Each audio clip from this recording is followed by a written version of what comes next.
Now, later in the show, I'll be speaking with highly respected economist Henry Ergas about Captain James Cook.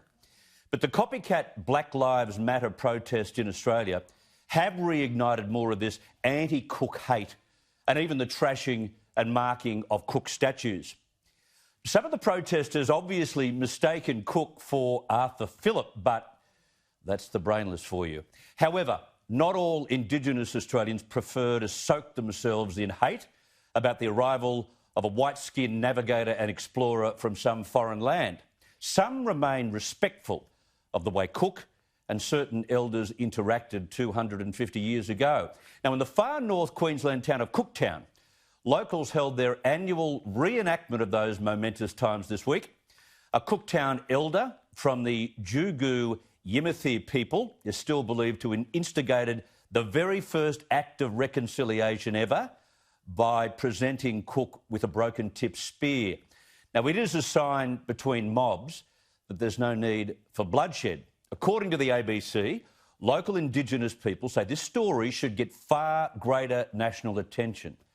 And of course it should. James Cook arrived in what is now Cooktown in June 1770. He was there for 48 days while repairing the Endeavour, which ran aground on the Great Barrier Reef.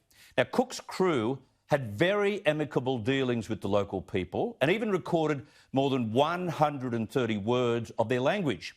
There was a fight, though, that broke out between white and black when the British took 12 green turtles from the river and refused to share them. And that's when an elder presented Cook with the spear. The incident was actually recorded in Cook's journal. The performance this week was live streamed from Cooktown because of social distancing rules, but they'll be doing it all over again, so they say, during next year's Cooktown Expo. Surely after 250 years, it is time all of us accepted the positives and the negatives of the time white and black came together on this land. And there are many more examples of the two cultures meeting halfway, convivially, when the first settlers arrived.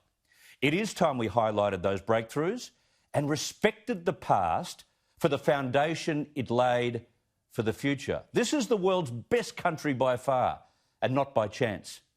And for the record, the word kangaroo was derived from the Guju people of far north Queensland. How good is that?